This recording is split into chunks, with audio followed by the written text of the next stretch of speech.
Assalamualaikum. Aku ingin menceritakan kisah aku yang pada masa umur aku berusia 11 tahun. Kisah ini terjadi pada tahun 2004 jika tidak silap aku. Pada tahun itu, mak dan abah dipanggil untuk menunaikan haji. Dan aku bertanya pada mak dan abah, kami berdua akan tinggal dengan siapa? Mak menjawab, kami berdua akan dijaga oleh nenek. Pada masa itu, nenek berusia 70 tahun. Sampailah hari keberangkatan mereka berdua untuk menunaikan haji.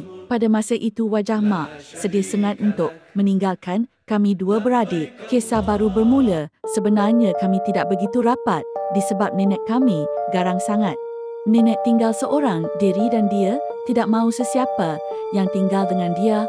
Jika ada yang mahu datang atau tidur di rumahnya, dia akan berasa seakan gelisah. Dalam tempoh 44 hari tinggal dengan nenek sehingga abah dan mak balik menunaikan haji, banyak yang berlaku kejadian pelik yang kami alami.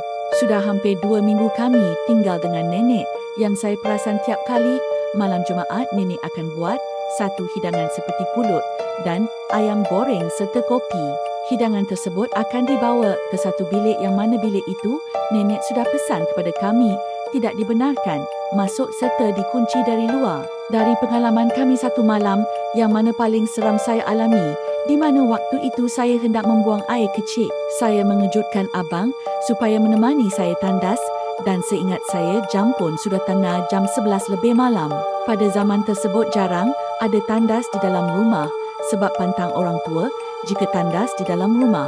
Tandas tersebut di belakang rumah kena melalui pintu belakang rumah dan kawasan rumah nenek kami ini ditanam pokok kelapa.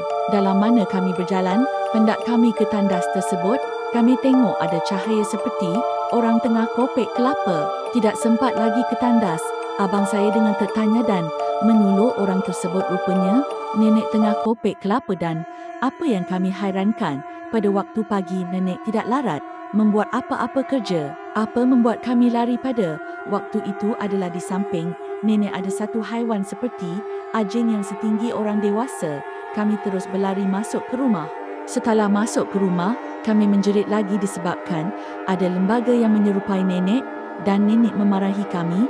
Yang itu adalah betul nenek. Nenek tegur kami kenapa keluar malam-malam. Kami diam sahaja. Kejadian ini berlaku lagi berapa hari ayah dan mak hendak pulang. Setelah pulang mak dan abah kami balik ke rumah kami sendiri. Kejadian ini adalah kisah benar dari aku dan sampai sekarang aku masih ingat. Sekarang ketiga-tiga orang tuaku sudah tiada lagi.